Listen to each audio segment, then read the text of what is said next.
प्यारे बच्चों, लोकतांत्रिक अधिकार में मैं आपको सारे अधिकार बता चुका हूँ। अब आता है हमें ये अधिकार कैसे मिल सकते हैं।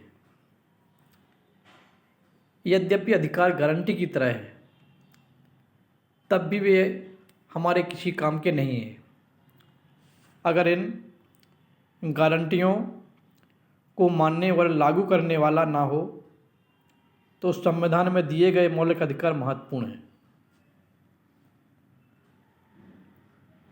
इसलिए इन्हें लागू किया जा सकता है। हमें उपरोक्त अधिकारों को लागू कराने की मांग करने का अधिकार है। हमारे पास उन्हें लागू कराने के उपाय हैं। इसे संवैधानिक उपचार का अधिकार कहा जाता है।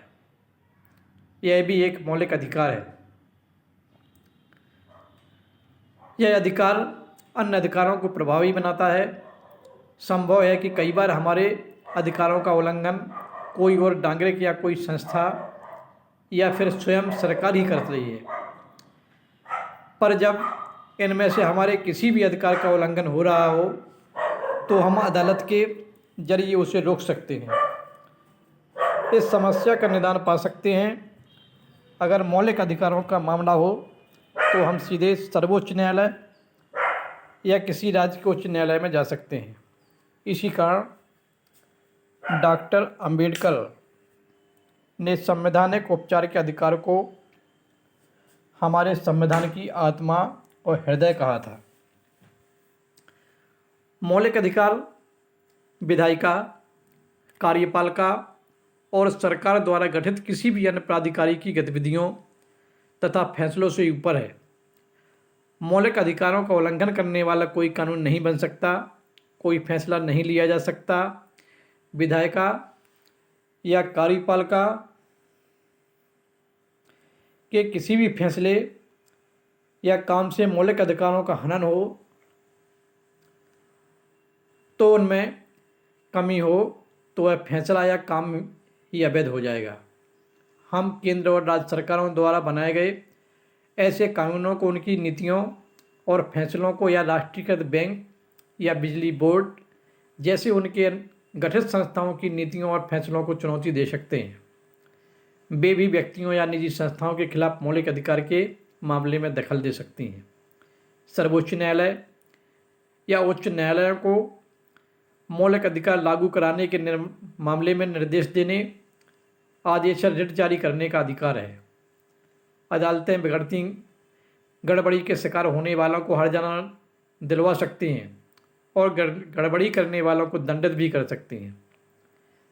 अध्याय 4 में हमने देखा कि हमारे देश की न्यायपालिका सरकार और संसद से स्वतंत्र है। हमने यह भी देखा कि न्यायपालिका बहुत शक्तिशाली है और नागरिकों के अधिकारों के लिए जो कुछ जरूरी हो वह करने में सक्षम है। मौलिक अधिकारों के हनन के मामले में कोई भी पीड़ित व्यक्ति न्याय पाने के लिए तुरंत अदालत में जा सकता है। पर अब अगर मामला सामाजिक या सार्वजनिक हित का हो तो ऐसे मामलों में मौलिक अधिकारों के उल्लंघन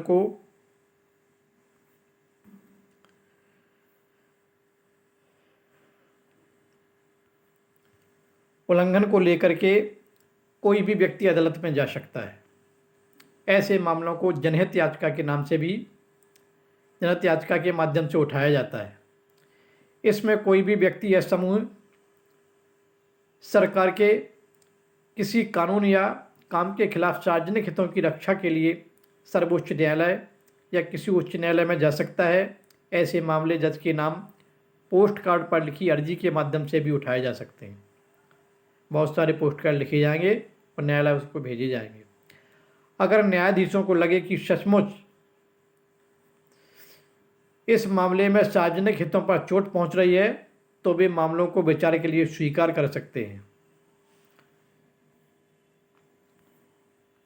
अब इसके आगे दिया गया है, इसमें राष्ट्रीय मानवाधिकार आयोग जो नेशनल स्तर का होता है, केंद्र स्तर का होता है, देश स्तर का होता है। क्या आपने अपने बने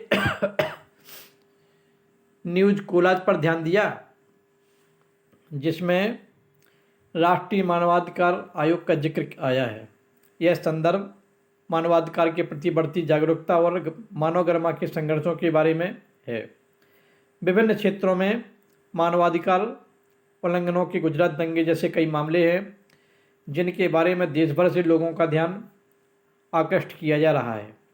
इन मामलों को गंभीरता से नहीं लेने और उनके दोषियों को नहीं पकड़ पाने के लिए मानवाधिकार संगठन तथा संचार माध्यम अक्सर सरकारी एजेंसियों की आलोचना करते हैं।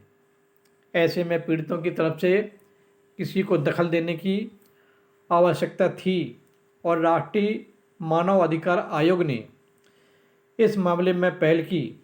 यह 1993 में कानून के द्वारा बनाया गया एक स्वतंत्र आयोग है। न्यायपालिका की तरह आयोग भी सरकार से स्वतंत्र होते हैं।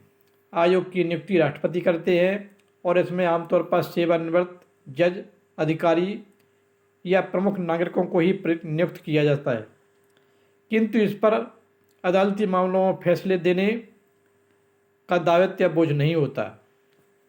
सो यह पीड़ितों को उनके मानव अधिकार दिलाने में मदद करने पर ही सारा ध्यान दे सकता है। इनमें संविधान प्रदत्त अधिकार भी शामिल हैं। राष्ट्रीय मानव अधिकार आयोग के लिए अधिकारों की परिभाषा में संयुक्त राष्ट्र द्वारा कराई गई वे संधियाँ और अंतर्राष्ट्रीय घोषणाएं भी शामिल हैं जिन पर भारत ने दस्तखत किए हैं। राष्ट्रीय मानव अधिकार आयोग खुद किसी को सज़ा नहीं दे सकता, यह जिम्मेवारी अदालतों की है। आयोग का काम मानवाधिकार के उल्लंघन के किसी मामले में स्वतंत्र और विश्वसनीय जांच करना है। यह उन मामलों की भी जांच करता है जहां ऐसे उल्लंघन में या इन्हें रोकने में सरकारी अधिकारियों पर उपेक्षा बरतने का आरोप हो। यह देश में मानवाधिकारों को बढ़ाने और उनके प्रति चेतना जगाने का काम भी करता है। आयोग अपनी जांच की रिपोर्ट और अपने सुझाव सरकार को देता है या पीड़ितों की ओर से अदालत में दखल देता है। अपनी जांच करने के सिलसिले में इसके पास व्यापक अधिकार है। किसी भी अदालत की तरह यह चश्मदीद गवाह को सम्मन भेज करके बुला सकता है, किसी सरकारी अधिकारी से पूछताछ कर सकता है और किसी सरकारी दस्तावेज की मांग कर सकता है, किसी जेल में जाकर के जांच कर सकता है या घटना स्थल पर अपनी जांच की टीम भी भेजने की मांग कर सकता है, किसी जेल में जाकर के जांच भी कर सकता है। भारत का कोई भी नागरिक मानवाधिकारों के उल्लंघन के मामले में इसके पास निम्नलिखित पते पर शिकायत भेज सकता है। राष्ट्रीय मानव अधिकार आयोग, GPO कॉम्प्लेक्स, INA, नई दिल्ली 110023। आयोग के पास अर्जी भेजने की ना तो कोई फीस है, ना फार्म है और ना ही कोई तय तरीका। राष्ट्रीय मानव अधिकार आयोग की तरह ही 26 राज्यों 10 दिसंबर 2018 की स्थिति में राज्य मानवाधिकार आयोग है। अधिक जानकारी के लिए देखें जो वेबसाइट दी गई है www.nhrc.nic.in। आप इस पर भी यानी देख करके इसके बारे में जान सकते हैं।